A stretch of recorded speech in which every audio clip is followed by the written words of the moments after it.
जय हिंद दोस्तों, वंदे मातरम। सुल्तानपुर की एमपी एमएलए अदालत में राहुल गांधी के केस को लेकर के जो कुछ भी हुआ वो कांग्रेस पार्टी के लिए एक बहुत बड़ा झटका है। दरअसल साल 2018 का वो मानहानि का मुकदमा जो भारतीय जनता पार्टी के नेता विजय मिश्रा ने राहुल गांधी के खिलाफ में दर्ज करवाया था, और अब अचानक से दोस्तों इस मामले में नया और बेहद ही खतरनाक मोड़ आ चुका है। अदालत में शिकायतकर्ता के वकील ने राहुल गांधी का वॉइस सैंपल लेने का सख्त अनुरोध किया है।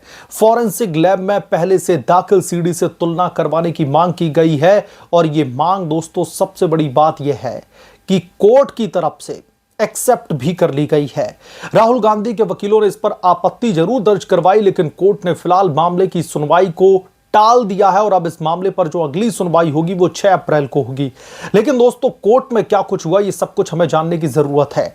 ये कदम राहुल गांधी के लिए सिर्फ कानूनी परेशानी नहीं बल्कि उनकी पूरी राजनीतिक छवि पर एक घातक प्रहार भी है। कांग्रेस पार्टी हमेशा से राहुल गांधी को सच्चाई का सिपाही बताती रही है, लेकिन हकीकत तो यह है कि उनके बयानों की वजह से न सिर्फ खुद वे बल्कि पूरी की पूरी कांग्रेस पार्टी बार बार अदालतों के चक्कर काटती दिखाई देती है। साल 2018 के लोकसभा के चुनाव के प्रचार के दौरान उन्होंने अमित शाह के खिलाफ में दिए गए कथित बयान पर यह मुकदमा दर्ज किया गया उनके खिलाफ में। जो डिफेमेशन सूट है वो अमित शाह के खिलाफ में बेबुनियादी बयान दिया गया था उनकी तरफ से। विजय मिश्रा ने आरोप लगाया कि राहुल गांधी ने ऐसे शब्द बोले जो मानहानिकारक थे, और अब कोर्ट में सीडी सबूत के रूप में पेश की जा चुकी है। और शिकायतकर्ता का कहना है कि राहुल गांधी की असली आवाज से मिलान करके फॉरेंसिक जांच जरूरी है। क्रिमिनल प्रोसीजर कोड की धारा 311 और 91 के तहत यह मांग की गई है। मतलब दोस्तों साफ है कि अदालत अब चुप नहीं बैठने वाली है। अगर वॉइस सैंपल राहुल गांधी का मेल खाता है इस सीडी के साथ में, तो राहुल गांधी के लिए मुश्किलें और भी ज्यादा बढ़ जाएंगी। यह मामला राहुल गांधी की पुरानी आदतों को एक बार फिर से उजागर करता दिखाई दे रहा है। बिना सोचे समझे बोलना, फिर बचने की कोशिश करना। याद कीजिए दोस्तों, सुप्रीम कोर्ट तक उन्हें मोदी सरनेम वाले केस में सजा भी सुनाई गई थी, लोकसभा सदस्यता भी उनकी चली गई थी, और अब यह नया ट्विस्ट एक नए मामले में दिख रहा है। राहुल गांधी की जुबान न सिर्फ विपक्ष के लिए बल्कि खुद उनके लिए भी सबसे बड़ी दुश्मन बन चुकी है, क्योंकि उनकी तरफ से भारतीय जनता पार्टी के नेताओं को घेरने की कोशिश में इस तरीके के अनर्गल स्टेटमेंट दिए जाते हैं कि कांग्रेस पार्टी सवालिया निशानों के घेरे में खड़ी हो जाती है। कांग्रेस पार्टी का पूरा तंत्र अब इस केस को राजनीतिक साजिश बताकर के बचाने की कोशिश कर रहा है, लेकिन जनता जानती है कि सच्चाई अदालत में ही सामने आएगी। वॉइस सैंपल देना पड़ेगा तो देना ही पड़ेगा। भागने का अब कोई रास्ता बचा नहीं है राहुल गांधी के पास में। राहुल गांधी की राजनीति का दोस्तों सबसे बड़ा कमजोर पहलू यही है, वो हमेशा अमीरों वर्सेस गरीबों या फिर हिटलर वर्सेस गांधी जैसे नाटकीय बयान देकर के सुर्खियां बटोरने की कोशिश करते हैं। लेकिन जब सवाल उनके अपने बयानों की सच्चाई का आता है तो वो कोर्ट में छिपने लगते हैं। साल 2024 में वो खुद कोर्ट में सरेंडर करके जमानत ले चुके हैं। अब वॉइस सैंपल की मांग उनके लिए एक बहुत बड़ी परेशानी का सबब बन चुकी है, या फिर यूं कह लीजिए कि ये एक बिन बुलाई मुसीबत उनके दरवाजे पर पहुंच चुकी है। अगर फॉरेंसिक रिपोर्ट दोस्तों उनके खिलाफ में आती है तो ये न सिर्फ ये केस बल्कि उनकी पूरी छवि ईमानदार नेता वाली धराशायी हो जाएगी। जो कांग्रेस पार्टी और पूरा का पूरा जो विपक्ष है वो राहुल गांधी को एक ईमानदार नेता के तौर पर पेश करने की कोशिश करते हैं। कांग्रेस के कार्यकर्ता सोशल मीडिया पर अब राजनीतिक प्रताड़ना का राग अलापेंगे। लेकिन दोस्तों हकीकत तो यह है कि राहुल गांधी खुद अपनी जुबान का शिकार हो रहे हैं। यह घटनाक्रम कांग्रेस पार्टी के लिए भी बड़ा संकट है। पार्टी पहले से ही कई मोर्चों पर संघर्ष कर रही है। लोकसभा में विपक्ष की भूमिका कमजोर, युवा वोटरों में आकर्षण घटाता जा रहा है। राहुल गांधी का भारत जोड़ो न्याय यात्रा जैसे प्रोग्राम से छवि सुधारने की कोशिश तो की गई थी, लेकिन अदालती केस बार बार उनकी राह में रोड़ा बन जाते हैं। अब दोस्तों सुल्तानपुर की कोर्ट का यह कदम पूरे संगठन को हिला देने वाला है। अगर 6 अप्रैल को जो अगली सुनवाई होने वाली है उसको कोर्ट वॉइस सैंपल का आदेश दिया तो कांग्रेस पार्टी के लिए एक बहुत बड़ा झटका साबित होगा। राहुल गांधी से जनता यही पूछना चाहती है कि अगर आपने कुछ भी गलत नहीं किया है तो वॉइस सैंपल देने में दिक्कत क्या आ रही है आपको। जो ऑलरेडी सीडी पेश की जा चुकी है कोर्ट में, जिसमें अमित शाह के खिलाफ में अनर्गल टिप्पणियां की गई हैं, अमित शाह के खिलाफ में मानहानिकारक शब्दों का इस्तेमाल किया गया है, तो फिर आपकी तरफ से वॉइस सैंपल देने में तकलीफ क्या? उसका मिलान ही तो होना है। सच्चाई दोस्तों छिपाने की कोशिश क्यों की जा रही है? आपकी पार्टी लोकतंत्र बचाओ का नारा लगाती है, लेकिन जब अदालत लोकतंत्र की प्रक्रिया के तहत सबूत मांगती है तो उसमें आपत्ति क्यों?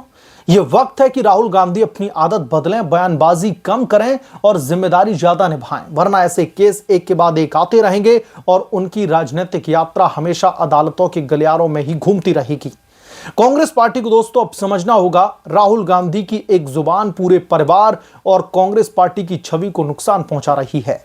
6 अप्रैल का इंतजार है। अगर कोर्ट ने वॉइस सैंपल का आदेश दे दिया तो यह ना सिर्फ एक केस का ट्विस्ट होगा, बल्कि राहुल गांधी की राजनीति में एक नया और कठिन अध्याय भी होगा। यहां पर दोस्तों समझने वाली बात यह भी है, राहुल गांधी के खिलाफ में दर्जनों डिफेमेशन सूट फाइल हैं, दर्जनों मानहानि के मुकदमे दर्ज हैं, लेकिन राहुल गांधी अपनी आदतों से बाज नहीं आते हैं। राहुल गांधी की तरफ से बार बार विपक्षी पॉलिटिकल पार्टी को निशाना बनाने के लिए ऐसे हथकंडों का इस्तेमाल करना पड़ता है जिनका सच्चाई से कोई भी वास्ता नहीं है। राहुल गांधी क्यों ऐसे हथकंडे अपनाते हैं जो पूरी की पूरी कांग्रेस पार्टी को, पूरे के पूरे राजनीतिक दल को ही कटघरे में खड़ा कर देते हैं? जो पार्टी आक्रामक मोड में रहनी चाहिए सत्ता पक्ष के, वो पार्टी डिफेंसिव मोड में दिखाई देती है। इसकी वजह राहुल गांधी और कोई नहीं है।